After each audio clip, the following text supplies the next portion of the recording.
We're all over COVID, yeah? COVID goes, suck my dick!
Welcome to the Riff Crew. I'm your host, Steve Mitchell, and we're back again in the realm. And joining me, as always, is my lovely co-host with the mostest over in Washington, D.C., Skull. How you doing, mate? All right, man. Greetings, ladies and gentlemen in Cyberland. This is Skull, as you know, broadcasting from the past, present, and future in the Chamber of the Cosmos. Here with my good friend Steve Oz. I'm going to be here for a little while. I'm filling in for Andrew, as you know, in a Black Manta bomb rock band. Always excited to be here. And this is a new segment along with the Electric Church. We have another segment here. Called Great Gig in the Sky. We have chatted about this every once in a while in previous interviews, and we thought some of the stuff that we were talking about was kind of getting buried in these interviews, and it might be a good idea to kind of separate them so the fans or people out there can kind of focus on different parts of the elements of the show. So here it is, Great Gig in the Sky. I guess we all know what it's about, right, Steve? Yeah, well, I guess, as we did a few shows back, we celebrated, I guess, 50 years of rock music. And so obviously time's getting on with a lot of those, the people who've contributed to the music scene over the decades in that time. And Father Time waits for no man. So we'd like to celebrate and, pay tribute to those who have laid down some great riffs over the years. That's right. Pay tribute, homage, respect to, it's like all of us disciples of rock and roll should. It all kind of started, even way back, Dio was, always the trendsetter. He was one of the first ones to go in 2010. And then there was Lemmy, and then there was like Pete Steele. Bowie, and then Prince, and then more recently Neil Peart, and then after that it was like after Dio and Lemmy and Bowie, it was just an avalanche. It was like a domino effect, and it's important for us, even more recently, we talked about Eric Wagner from Trouble, and then LG Petrov from freaking Entombed, and then Charlie Watts, and it's like some of these, we want to pay. We did chat about them throughout the show, but we wanted to have a separate segment to discuss it. People's, historic contributions to like the genre of music, etc. So, and these two are more personal to me.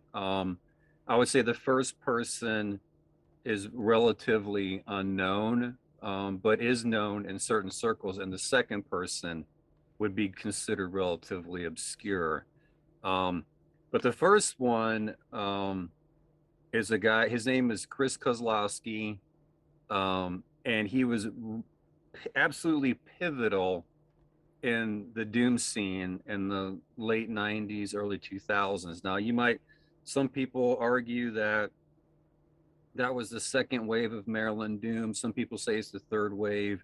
I say it's the second wave because one or two bands does not constitute a wave.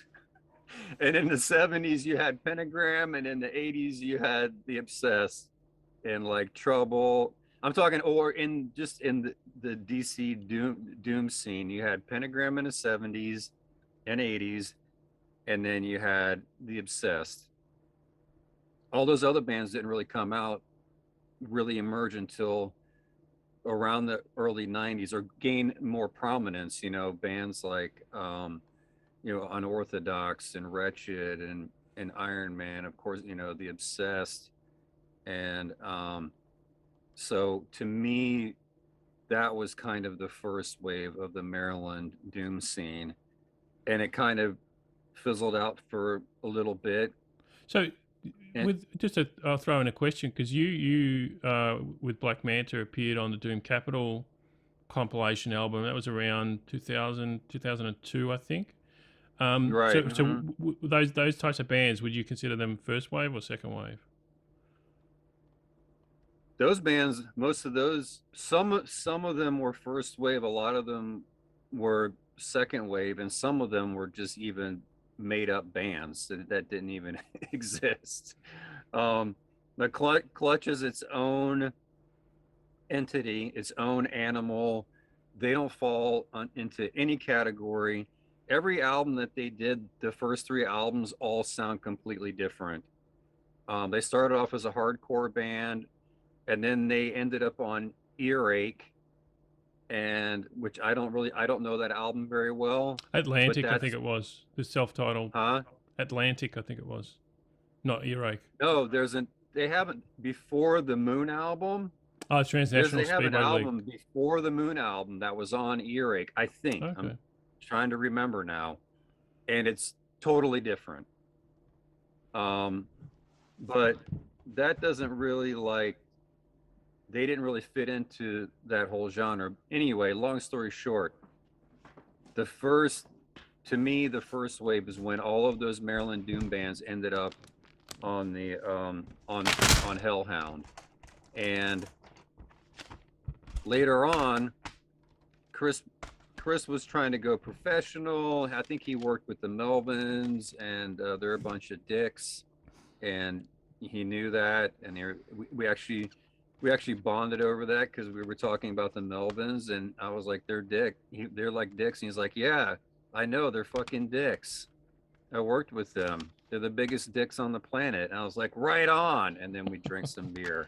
But just before you jump onto that, I've got Transnational Speedway League here, Clutch.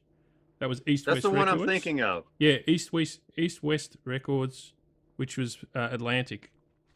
I shouldn't have challenged you, the ultimate Clutch fan. Well, this is the sample of the Clutch back catalog. Yeah, you had to school me on the Clutch knowledge. Yeah. But yeah, the second wave was it kind of fizzled out for a little bit. Oddly enough, while stoner rock was getting big over on the West Coast, and then doom in Europe was going strong, the Maryland doom scene fizzled out a little bit. Apparently the Hellhound took all those albums and then sold them. I don't know. The whole Hellhound thing was really sketchy. But in the late 90s, Wino moved back from LA, started a new band called Shine that emerged into Spirit Caravan. The rest is history. A bunch of bands a lot of those bands that from the early 90s reemerged, recharged, ready to go. And when that happened, Chris, he had his own studio. He lived about almost an hour away from here, north of us, kind of in the sticks.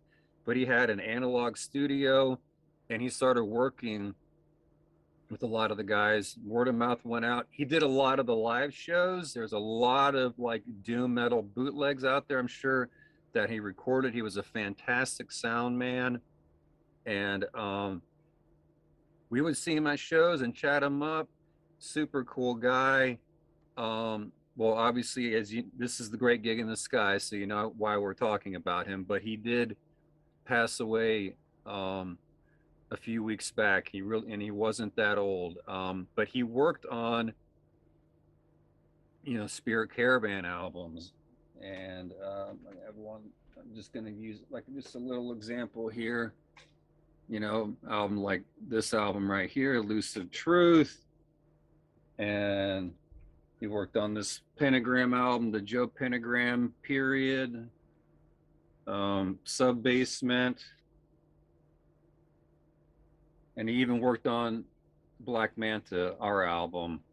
But he also, worked with on Internal Void, and he, worked with Iron Man and bands like that, and even Joe Hasselvander from Pentagram worked with him quite a lot. He brought in Jack Starr. Some people will know Jack Starr from Virgin Steel, and they recorded a power metal album there.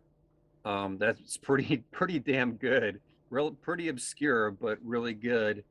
And he actually he recorded one of the last Blue Cheer sessions before those cats passed away, which is pretty impressive. So he has, you can find him on Discogs. He like I said, he was really pivotal in the scene, recording bands. He had an amazing studio, a great ear.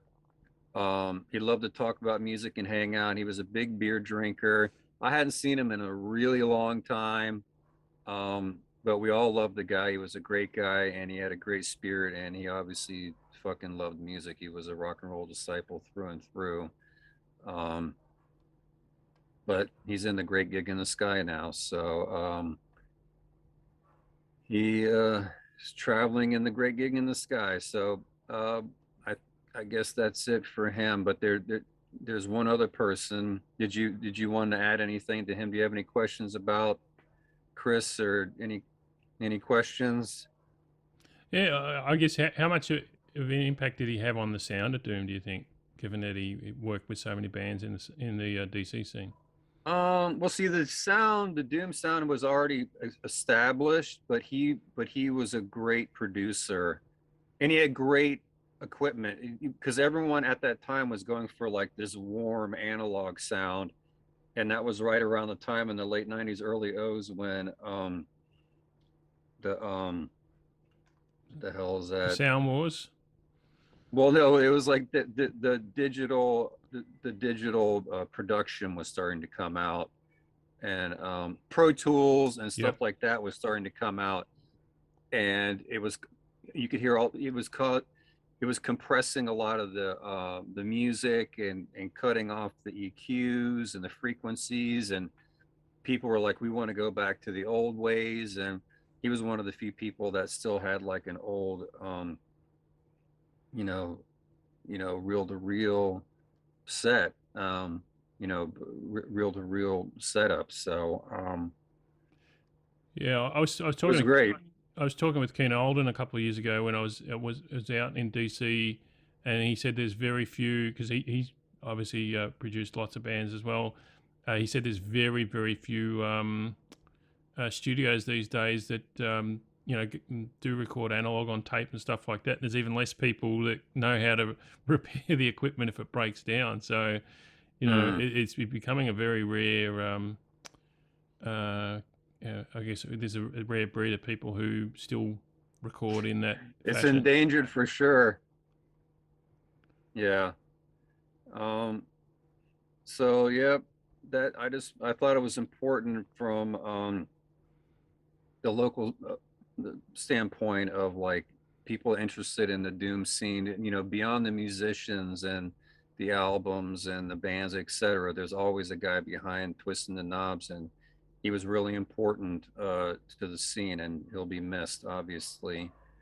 um and we'll switch gears to another person who was also into production as well, and he's even more relatively unknown. His name is Wade Jackson, and the thing about Wade is he's older than me. These guys are older than me. They're all still in their 50s, but they're, you know what I mean, not that old, Yeah. which is the real tragedy. And Wade he was a Florida boy. He, grew up in Florida, loved music, got into, Van Halen, all the, arena rock, heavy hard rock bands from the late 70s, early 80s. Um, and he was a friend of a friend. My friend Izzy, uh, they grew up together. Wade he was in high school bands, a band called Try or Die, and then he never gave up his dream of being in band. Now the thing about the Florida scene is, you know, it's crazy to think that, I mean, there's Southern rock, that came out of Jacksonville, which is Northern Florida, like Allman Brothers, and, is it Allman Brothers and 38 Special, and Molly Hatchet, and Leonard Skinner, and bands like that were huge up there. And and then there's Tom Petty, who's from Gainesville, Florida, and there's Don Felder, who was the guitar player from the Eagles, who's from Gainesville. And even on the West Coast, there's Tampa, where that the whole death metal scene emerged, miraculously. No, I'll never even understand that, with Morbid Angel and Cannibal Corpse and Obituary and Deicide and bands like that, even Nocturnus. There was that whole movement over there. And then you get the weirdo the fuck is his name? Like Marilyn Manson. He's from Fort Lauderdale, right? But all that being said, Florida was not a hotbed of musicians or of well-known bands. I know it sounds weird after naming all these internet bands that are known internationally, worldwide, but Florida is a really tough place to be. Like, if you want to start a band, you don't move to Florida, you move to LA or New York. Probably not even New York anymore. You go to LA. But he slugged it out there, and he ended up in a band called Cadillac Bratz with a Z. They're on Discogs. You can look them up. And that was during the whole glam scene. I actually got to see them one time in the early 90s when I was down there.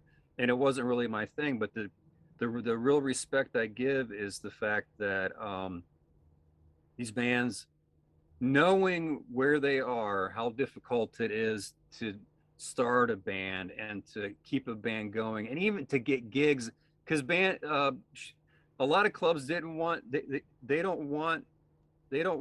to play any bands that play all original material. They want cover bands. So he had I have a lot of respect for him that he stuck with it. And once again, the reason we're talking about him is because he passed away, unfortunately, just like a week or so ago. And he took the fame that he had. I mean, his band was opening up for bands like Steppenwolf in like a place called the Palm Beach Auditorium, which housed like 3,000-4,000 people, which is a huge deal. So he was playing to enormous crowds, and he leveraged that. He became a local rock DJ for a while, and then he ended up becoming a live guitar player, a session of guitar player for Great White in the late 90s. He left that band right before they went to Warwick, Rhode Island, and that place burned down, and all those people died. Those 100 people died. Did you hear about that? Yeah, Remember that fire. Yeah. He was in Great White, and he left the band. I guess he had some personal, things he had to take care of, and he left the band right before that happened. So thank God for that. But so that being said, he always kept his pulse on the music, and he liked to produce music, and he just released an album last year called Doom Slide, DOOM Slide. That's on Discogs as well. And it's all covers, but covered in kind of a hard rock, heavy kind of way. And like I said, it's really unfortunate. I only met him a few times, but he seemed like a really cool cat. And we always talked about music, and he talked about one of his biggest joys was when he recorded the Cadillac Bratz album. They did it in Criteria Studios. You probably don't know this, Steve Oz, but Criteria Studios, once again, Florida is the real anomaly, and Miami being like the southern part of Florida, there's a famous studio there called Criteria Studios. And there was a guy, Tom Dowd, who recorded like super famous albums there, Eric Clapton and Cream and stuff like that. And of course the Allman Brothers. But Wade got to play on like a famous piano that was on like the Derek and Domino's album, that Layla song that everyone knows. But I mentioned that because, like I said, he was a Florida boy, close to my heart, because I grew up there, and he really slugged it out, and he took, and he always loved music, and he carried that with him as a rock and roll brother. And I thought it's really important to recognize that. So if anyone's interested, you might want to check out that Cadillac Bratz or that Doom Slide. And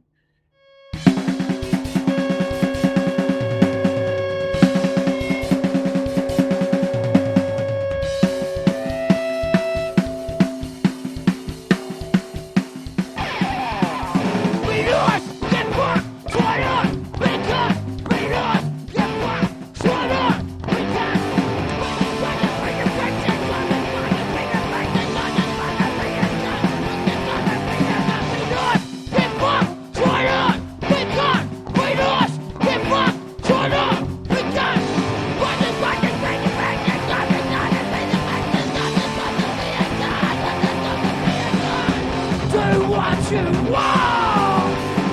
Who gives a fuck? Doesn't matter what you say or do. Cut!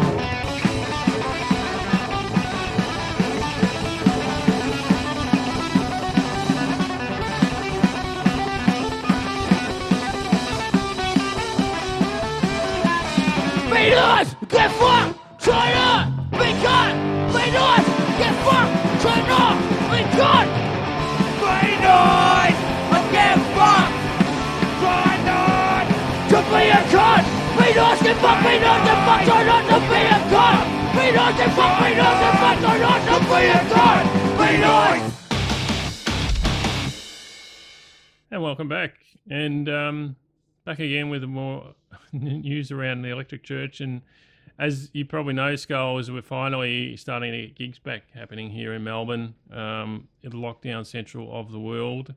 We have the most insane, maniacal government anywhere in the world, I think, when it comes to restrictions. But it's good that we're getting some gigs back. And there's just a few I'll talk about that are coming up over the next couple of months, which I'm personally looking forward to. I guess it really Well, you guys are getting back to shows? Yeah. I think next weekend, or the weekend coming up, I'm not sure if there's seated shows. I know there's a show at a place called the Barwon Club where it's advertised as a seated show, so I think I'll give it a miss. I wanted you to be in lockdown forever so I could be the only one to see shows. No. I'll escape somehow, even if it's on a yacht or something like that. But coming up in November, Womb to Tomb playing at the Bendigo Hotel with a couple of other bands. Definitely one of the bands to check out here in Melbourne. Some familiar faces who have played in previous bands. You know, I'd describe them as sort of technical death metal, but they blend styles.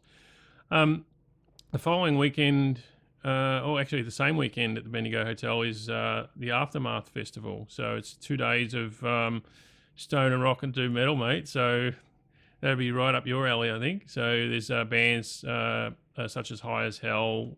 Don Fernando have reformed. They broke up a couple of years ago, so they're getting back together again. Planet of the Eights. So lots of good bands coming up on that particular weekend. I think it's the weekend of the 19th and the 20th and the 21st. Also, the beginning of December, it's recently been announced that the show that's been postponed several times, Wolf Mother, are playing at the Forum here in Melbourne. They've actually played a few gigs up north, so it's good to see that they're here. They were town. supposed to open the Primus Rush show. Yeah, it was so supposed to be Wolf Mother, The Sword, and Primus Plays Rush. Yeah, so obviously they had issues, whether it's visa issues or just getting into the country and stuff like that. So they haven't been able to make it over the other side of the Pacific, but at least they're back playing gigs again, which I'm sure they're keen to do. Same weekend on the 4th of December, Witch Skull are coming down from Canberra to play at the Bendigo Hotel. And the following weekend, again at the Bendigo Hotel, the home of heavy metal here in Melbourne, we have Destructor, who are coming back. Their first show, I think, since January. They've been around the scene a long time. And the last show, to be honest, I think it was almost 40 degrees. And it was stinking hot in the venue. And it wasn't the most enjoyable show because of that, even though hopefully we'll end up getting that whole show online for people to enjoy watching, which was great to 40 watch. degrees Fahrenheit or 40 degrees Celsius? Celsius. I do have to clarify. Oh, that means hot, right? It's it's over 100. Holy shit. In Fahrenheit. So it was just one of those stinking hot days, and it's not a well air conditioned venue, so it was pretty draining. And coming into the new year, I'm not sure whether we'll be getting any international tours happening, but there's some notable shows in January. Warped, who are a rock band from Geelong, playing their, I think it's their 30th anniversary show. Certainly one of my favourite rock bands here in Australia. and Desecrator, who we've featured some footage on the program and interviewed Rolly Strong, their singer. They're breaking up.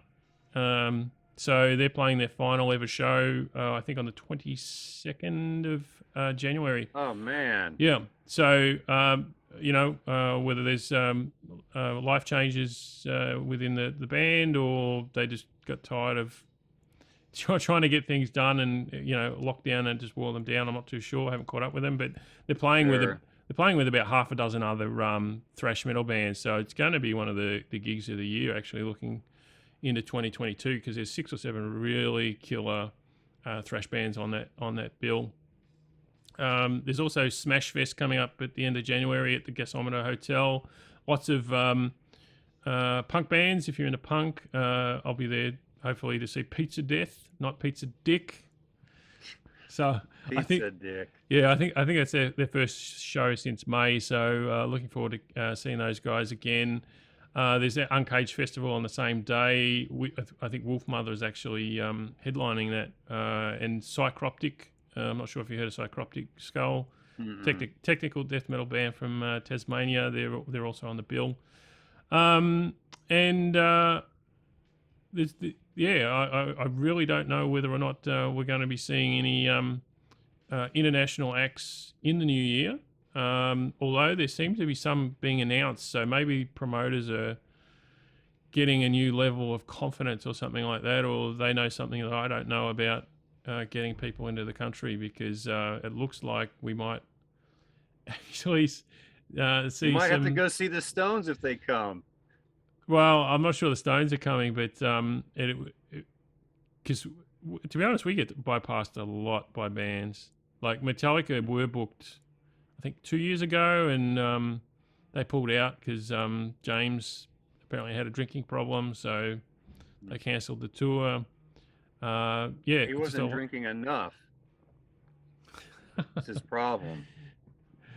Possibly, but no. Hopefully. So I mean, I'm starting to feel spoiled here. So you don't get. There's not a whole lot of international acts you guys get then, huh? Not at the moment, no.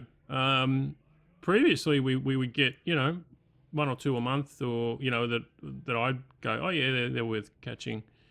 But looking abroad, there's if you're in a major city in Europe or North America, you're more likely to get the types of gigs that I'd be after. I did see that Obituary and Municipal Waste are touring together next year, so I'd be all over that kind of that tour. Well, yeah, I mean, I sometimes shows Halal, the guitar player from Black Manta, will just call me up and there's, hey man, there's a show for this or that. But the only ones that are really on my radar, like I mentioned, is Carl Palmer's ELP Legacy. That's coming up for me. I'm going to check that out. And after that, next month is Gwar. Gwar playing, it's the 30th anniversary of Scumdogs of the Universe. They're playing Scumdogs of the Universe in its entirety at the legendary 930 Club in Washington, D.C. And I'm going to that. And then next year, Black Cat, which is the club that used to be, I guess, was partially owned by Dave Grohl from Nirvana and Foo Fighters. He, I think it's the Circle Jerks 40th anniversary of Group Sex or some shit like that. Yeah, so they're on tour. I'm like, hey, why not? So that's on my radar too. That's way down the road, but I guess for right now is the Carl Palmer's ELP Legacy, and there might be one other one coming up that I can't remember right now, but it'll come up the next time we have Skull's Electric Church. So I think that might be it for right now. Yeah, I'd definitely be checking out the Circle Jerks if I had the chance. So, you would really? Yeah, absolutely. Yeah, I mean, it's always going to be hit and miss when you get bands of that age, because it's sometimes all the original guys supposedly. Yeah, so most of them. It's like once guys sort of hit their 60s or 70s or that kind of age, like some. That's where we are right now, man. Well, that's why we're doing Great Gig in the Sky. Well, that's some bands can still pull it off live, and some are just like, they've just, it's like the professional athlete. They've kind of hit the wall, and You just have, yeah. it's not the same. It is, so, dude. so I think you got to go in with an open mind with those kinds of bands, and not expect them in their prime or anything like that. It's, is it what it is, and enjoy the show. Right. All right. Well, I think that's it for me, my friend.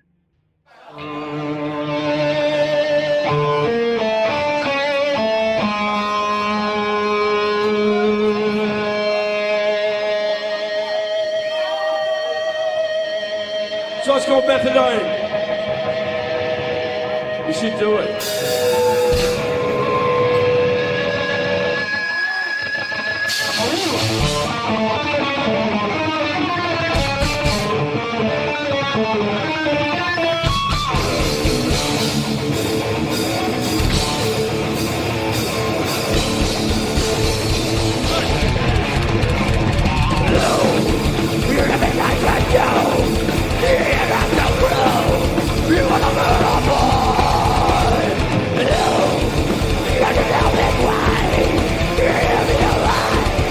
Through the bubble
Yeah!